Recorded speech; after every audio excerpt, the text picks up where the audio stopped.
안녕하세요. 수서동행교회 정남 목사입니다. 오늘도 이렇게 하나님의 말씀을 함께 나누는 귀하고 복된 자리 가운데 나오신 여러분, 주님의 이름으로 축복합니다. 주님께서 오늘도 우리에게 또 주님의 말씀을 통해 우리로 하여금 주님께 더욱더 가까이 나아갈 수 있도록 인도하실 것이라 믿습니다. 오늘 이 시간 주님께서 우리에게 주시는 그 말씀을 우리가 겸손하게 또 그리고 사모하는 마음으로 듣기를 소원하면서 함께 나아가기를 바랍니다. 우리 함께 기도하고요. 그렇게 주님의 말씀의 자리 가운데 함께 나아가겠습니다. 기도하겠습니다. 하나님, 오늘도 주님의 말씀의 자리 가운데 저희를 인도해 주셔서 감사합니다. 저희를 깨워 주셔서 감사합니다. 주님께서 주시는 이 말씀이 우리를 살릴 수 있도록 인도하여 주시옵소서. 주님께서 기뻐하시는 모습으로 빚어져 갈 수 있도록 주님 역사하여 주시옵소서. 이 말씀 오늘도 우리가 귀히 우리의 삶 가운데 뿌리 내리는 말씀이 될 줄로 믿사오며 우리 주 예수 그리스도의 이름으로 기도드립니다. 아멘. 오늘 우리에게 주시는 하나님의 말씀은 출애굽기 26장 1절에서 14절까지의 말씀입니다. 출애굽기 26장 1절에서 14절까지의 말씀입니다. 제가 봉독하도록 하겠습니다. 열폭으로 성막을 만들어라. 그 천은 가늘게 꼰 모시실과 청색실과 자주색실과 홍색실로 그룹을 정교하게 수놓아 짠 것이라야 한다. 각 폭의 길이는 28자로 하고 너비는 넉자로 하되 폭마다 그 치수를 모두 같게 하여야 한다.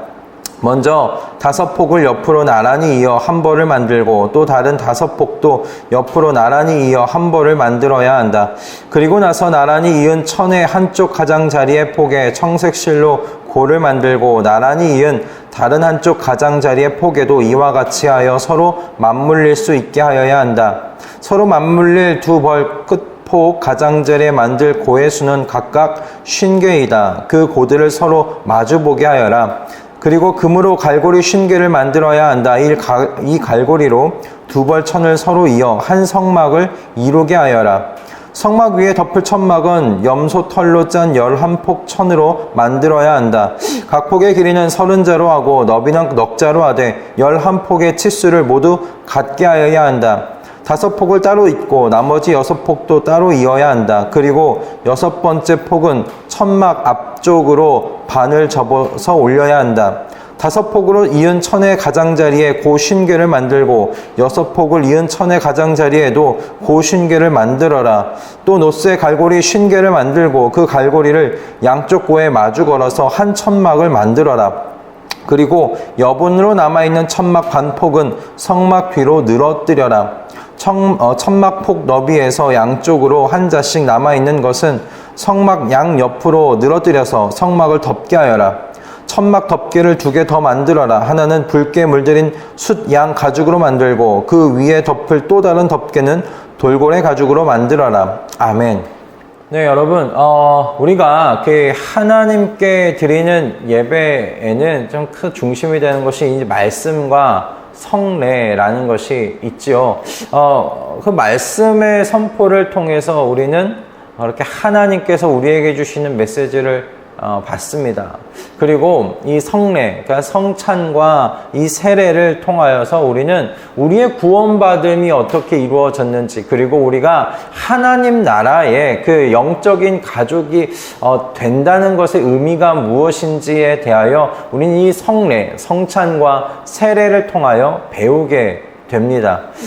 그런 의미에서 설교는 우리가 매주 듣게 되는 이 설교는 어떤 의미에서 들리는 말씀이라고 우리가 할 수 있겠고요. 우리 눈에 보이는 그 성찬과 세례를 이 성례는 보이는 말씀이라고 우리가 그렇게 이야기를 하곤 합니다.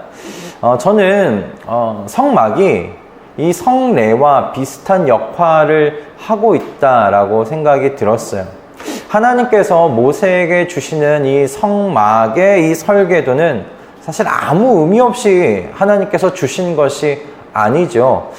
재료와 그 기구들이 놓이는 위치에 그마다 하나님께서 말씀하실 때 그 모든 것이 다 의미를 담고 있다는 것을 우리가 지금 성막, 하나님께서 이 모세에게 주시는 성막의 그 어떤 설계도를 보면서 우리가 그 안에 메시지가 있는 것을 보게 되지 않습니까? 그런 의미에서 저는 성막은 하나님께서 이스라엘 백성에게 주시는 보이는 말씀이다, 그렇게 이야기할 수 있겠다 생각하게 되었습니다. 우리는 이미 앞에서 말씀한 것처럼 하나님께서 실제로 임재하시고 그래서 이스라엘에게 말씀하신 언약궤와 그 언약궤가 놓여있는 지성소에 대한 이야기를 우리는 앞에서 했었잖아요. 그리고 그 지성소 앞쪽에 이스라엘 전체를 의미하는, 상징하는 그 진설병 상이 놓이고 진설병 상 앞을 밝게 비추는 등잔대가 위치해 있다는 것, 그것이 담고 있는 의미에 대해서 우리가 함께 이야기를 하지 않았습니까?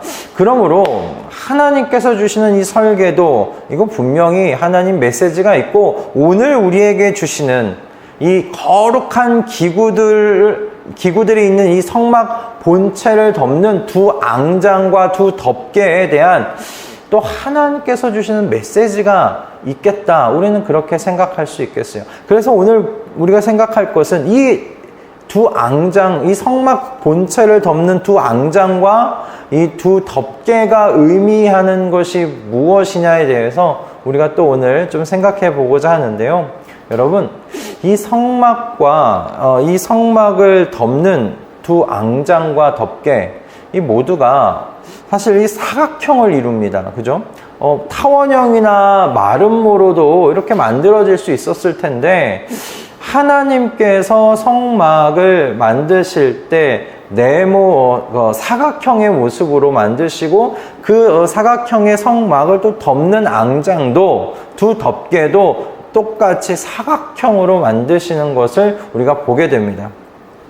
그런데 이 성경에서 종종 이 하늘과 땅 전체를 의미하는 표현으로 내 모퉁이라는 표현을 사용하곤 하거든요. 요한계시록 7장 1절의 말씀을 보면 땅의 내 모퉁이라는 표현이 이렇게 사용되어지고 있는 것을 보게 됩니다. 그것은 땅 전체를 의미하는 것이죠. 그래서 성막 이 전체가 하나님께서 창조하신 하늘과 땅 전체를 의미한다라고 그렇게 볼 수 있겠다라고 볼 수 있겠습니다. 우리가 이처럼 성막이 어떤 그 세상 전체를 의미한다고 생각해 볼 때 성막이 만들어지고 있는 순서와 그리고 각 순서마다 사용되어지고 있는 재료들을 통해서 하나님께서 이스라엘 백성에게 보이시는 말씀으로 성막에서 이야기하시는 것, 그것이 무엇이냐면 하나님께서 세상의 중심이시다라는 것을, 세상의 주인이시다라는 것을 지금 가르치고 계시다, 그렇게 우리는 바라볼 수가 있겠어요. 오늘 본문에 나오는 두 양장이 만들어지는 순서와 재료, 그리고 그 첫 번째 앙장에는 또 수놓아지는 것들을 한번 살펴보시기 바랍니다. 첫 번째 앙장은 가늘게 꼰 모시실과 청색실과 자주색실과 홍색실로, 그리고 천사를 정교하게 수놓아 짠 것이어야 한다라고 기록되어 있습니다. 이 첫 번째, 여러분, 앙장에 사용되고 있는 재료가 당시에는 매우 값지고 귀한 것들이었어요. 그리고 그 첫 번째 앙장에만 천사의 모양이 수놓아져 있었습니다. 여러분, 얼마나 이 화려하고 아름다웠을까요? 첫 번째 앙장이 바로 이 성막을 가장 먼저 덮는 앙장이었습니다. 그리고 두 번째 앙장이 무엇인가요? 재료부터 사실 달라집니다. 그 재료가 염소털로 짠 천이라고 되어 있습니다. 그리고 이 앙장을 서로 연결하는 고리도 두 번째는 달라요. 두 번째는 노쇠로 되어 있고요. 첫 번째 앙장은 서로 연결하는 고리가 금으로 되어 있는 것을 보게 됩니다. 그러니까 이 첫 번째와 두 번째의 재료와 재료 자체가 이제 달라져요. 그리고 세 번째, 네 번째도 재료가 달라지죠. 세 번째는 붉게 물들인 그 숫 양 가죽이 쓰이고 네 번째 덮개는 돌고래 가죽이 쓰입니다. 여러분 첫 번째, 두 번째, 세 번째, 네 번째 앙장과 그리고 세 번째, 네 번째 덮개가 쓰이는 재료가 달라져요. 여러분 그 가장 첫 번째 앙장이 어디에 가장 가깝겠습니까? 하나님이 임재하시는 지성소, 하나님께서 두신 그 기구들과 가장 가까운 곳에 첫 번째 앙장이 사용되는 것을 보게 됩니다. 그러니까 하나님께서 계신 곳으로부터 가장 아름다운 것으로 놓고 그 위에 순서별로 다른 것들이 세워지는 것을 보게 돼요. 저는 이것이 이스라엘 백성들에게 가르치는 메시지가 분명히 있었을 것이라고 생각이 듭니다. 그것이 바로 하나님께서 만드신 이 세상의 중심에 하나님이 계신다 하는 거예요. 하나님과 가까워질수록 아름다워지잖아요. 하나님과 가까워질수록 재료들이 달라지는 것을 보지 않습니까? 더 고귀하고 값진 것이 하나님께서 계신 곳에 가까워질수록 사용되는 것을 우리가 보게 되더라는 것입니다. 그러므로 이스라엘 백성들에게 말씀하고 있는 거예요. 하나님이 중심이다, 세상에. 그런데요, 이 성막을 통해서 말씀하시고자 하시는 건 하나님께서 세상의 중심이시다라는 이 메시지와 더불어 이 성막이 주는 또 다른 메시지가 있습니다. 하나님께서 중심이신 그 나라, 그 나라는 어떤 모습을 보여줄 것인가에 대하여 이 성막 자체가 또 가지는 메시지가 있습니다. 첫 번째, 여러분 하나님께서 중심인 나라는 어떤 나라가 되어지는가? 하나님과 세상이 보기에 아름다운 나라가 된다라고 말씀하고 계세요. 성막은 여러분 생각 보십시오. 하나님을 향해 안쪽으로 가까워질수록 점점 아름다워지고 그리고 고귀한 값진 재료들이 사용되어지는 것을 보게 됩니다.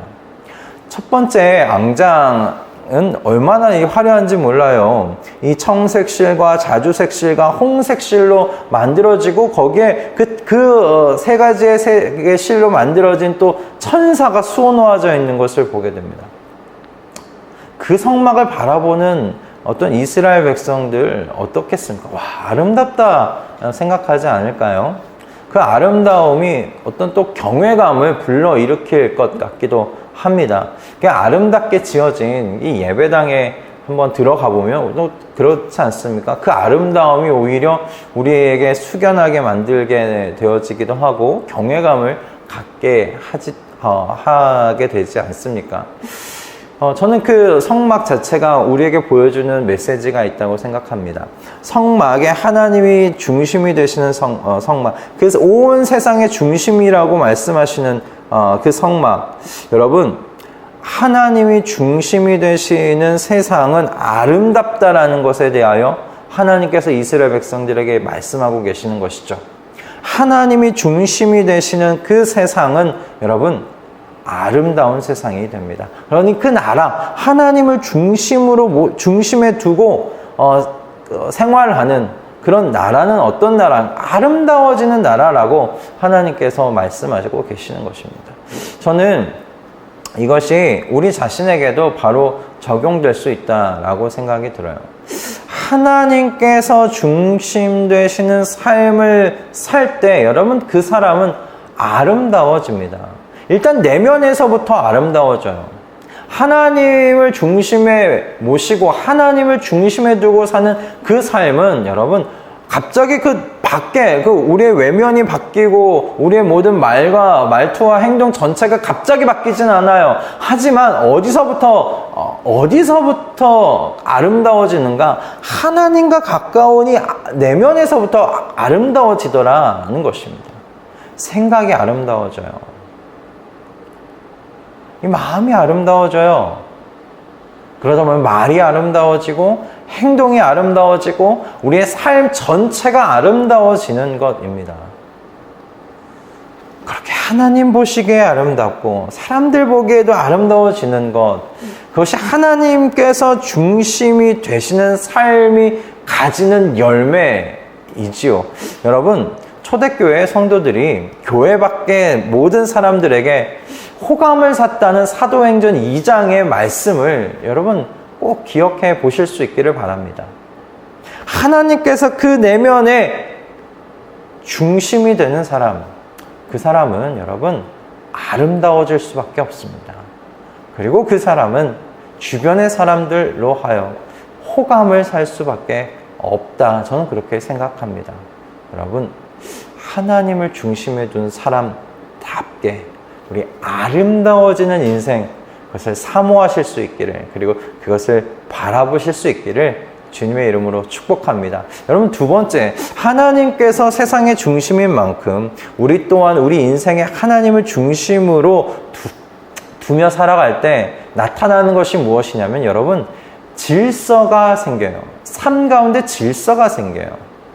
여러분, 하나님께서 주시는 이 설계도를 한번 살펴보십시오. 그 순서와 기구들의 재료와 그리고 그것이 놓이는 곳, 그 모든 것이 그냥 된 것이 아니지 않습니까? 얼마나 그 하나하나마다 질서가 있습니까?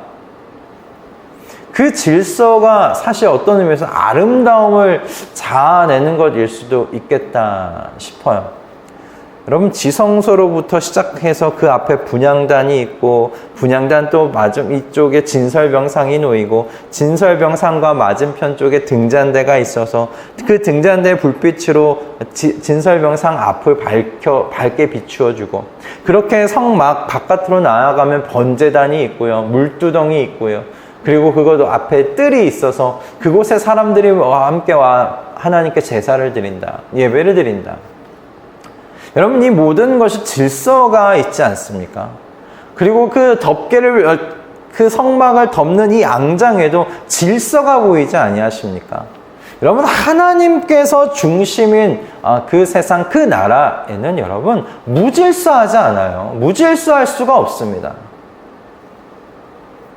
이런 질서의 하나님께서 그 안에 중심이 되시는데 어떻게 그 나라가 무질서한 혼돈이 있겠습니까? 혼란함이 있겠습니까? 하나님께서 말씀하세요. 하나님이 중심인 그 나라는 질서가 있는 나라다. 여러분, 하나님께서 조금 더 넓게 하나님께서 그 성막 가운데 하나님께서 임재하시잖아요. 그 성막이요, 이스라엘 백성의 중심이 되었습니다. 그리고 그 중심, 하나님의 성막을 중심으로 하여서 12지파의 이스라엘 백성들이 동서남북으로 질서정연하게 진을 짜서 그렇게 그 광야 생활을 했던 것을 우리는 보게 됩니다. 민수기에서 이제 보게 되실 것입니다. 여러분, 하나님께서요, 함께 계실 때, 그분이 중심에 계실 때 질서 있는 모습이, 질서 있는 그 나라의 모습이 나타나더라는 것입니다. 마찬가지예요. 하나님께서 우리 안에 중심으로 계실 때, 중심에 계실 때, 그분이 우리 안에서 다스리실 때 우리 안에 나타나는 삶의 모습이 무엇이냐면 질서 있는 삶이에요. 무분별한 삶 살지 않아요. 규모 없는 삶 살지 않아요. 무질서하고 혼돈스럽고 혼란한 삶을 살지 않아요. 여러분, 질서가 생겨요. 질서가 생겨요. 여러분, 하나님께서 계셔요. 하나님께서 중심에 계셔요. 그 하나님이 질서의 하나님이세요. 질서를 세우시는 하나님이세요. 때문에 하나님께서 우리 안에 중심이 되셔서 우리를 다스리시고 우리의 삶의 왕이 되시고 그렇게 우리와 함께 계실 때 여러분, 우리의 삶에 나타나는 모습은 질서 있는 모습이라는 것입니다. 막 너무 분주하고 혼란스럽고 혼돈 가운데 있는 어떤 카오스 가운데 있는 그런 삶이 아니더라라는 것입니다.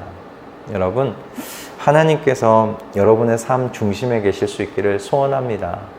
하나님께서 그렇게 우리의 삶 가운데 계실 때, 우리의 삶의 중심이 되실 때 여러분, 우리는 질서의 모습, 질서의 삶을 세상 가운데 보여주게 될 줄로 믿습니다. 우리 주변에 질서를 세우는 사람들이 되실 줄로 믿습니다. 그 질서가 어떤 의미에서 여러분 아름다움으로 나타납니다. 여러분, 여러분의 일상의 삶을 그렇게 질서 있게 세우시면서 여러분의 일상의 삶이 아름답게 빚어져 가실 수 있기를 주님의 이름으로 축복합니다. 여러분, 오늘의 이 말씀 속에서 여러분 하나 정말 결단하셨으면 해요. 그래, 하나님께서 나의 일상의 중심이 되시게 하자. 다른 말로 이야기하면 하나님께서 내 일상의 왕이 되도록 하시게 하자. 여러분, 그렇게 한번 결단하십시오. 여러분의 삶이 아름다워지실 것이고요. 여러분의 삶에 질서가 세워지실 것입니다. 하나님께서 그렇게 만들어 가실 것이에요. 여러분, 그것을 사모하고 기대하시면서 여러분의 삶 가운데 하나님을 중심에 두십시오. 하나님을 왕으로 세우십시오. 그런 여러분의 일상이 되실 수 있기를 주님의 이름으로 축복합니다. 기도하겠습니다. 하나님, 오늘 이 성막의 말씀을 통하여 두 앙장, 두 덮개, 이 말씀을 통해 하나님께서 온 세상의 중심이 되신다, 그렇게 주인 되신다, 왕 되신다는 것을 다시 한번 생각해 볼 수 있도록 인도해 주셔서 감사합니다. 이 말씀을 그대로 우리 가운데 받아서 우리의 삶에 하나님을 중심에 두기를 소원합니다. 하나님께서 우리의 삶의 왕 되시기를 소원합니다. 그래서 우리의 삶이 더욱더 아름다워질 수 있기를 원하며 우리의 삶 가운데 질서가 세워질 수 있기를 소원합니다. 하나님 아버지, 우리의 삶을 그와 같이 아름답게 질서 있게 빚어져 가 주시옵소서. 주님, 그렇게 주님께서 함께 하시는, 동행하시는, 함께 사시는 삶을 세상 속에 보여주는 우리의 복된 인생들, 풍성한 삶들 다 되도록 주님 역사하여 주시옵소서. 감사드리오며 우리 주 예수 그리스도의 이름으로 기도드립니다. 아멘. 오늘 이 말씀 또 하나님께서 우리에게 은혜 가운데 주셨는데요. 우리 한번 이 아침에 우리 결단했으면 합니다. 하나님, 오늘 하루의 일상 속에 하나님이 내 삶의 주인 되십시오. 중심이 되어 주십시오. 왕이 되어 주십시오. 그렇게 우리 함께 결단하고 소원하면서 나아가기를 원합니다. 그렇게 우리가 하루하루 하나님을 중심에 모시는 삶을 부단히 노력해 나아갈 때 우리가 아름다워질 줄로 믿습니다. 우리의 삶의 질서가 생겨날 줄로 믿습니다. 여러분, 하나님을 중심으로 모시고 사는 삶, 중심에 두고 사는 삶이 쉬운 건 아닙니다. 오늘 그 말씀에 이야기하지 못했지만 쉽지 않죠. 그 하나님을 중심에 모시고 사는 이스라엘 백성, 그 성막 이제 다 해체하고 움직일 때마다 그 기구들 다 얹고 가야 하고, 하나님과 그 성막을 중심에 두고 또 진을 쳐야 하고, 본인들 마음대로 할 수는 없잖아요. 그것이 처음에는 좀 힘들었을지 모르겠습니다. 익숙치 않은 삶이니까요.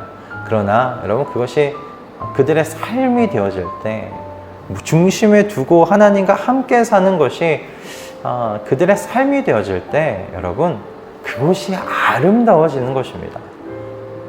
그것이 삶이 되어질 때 그 안에 질서가 생겨나는 것이죠. 여러분, 그 하나님을 중심에 모시고 사는 그 삶이 여러분의 진짜 삶이 되어지기까지 부단히 노력하면서 애쓰면서 우리 함께 그 길을 걸어갔으면 합니다.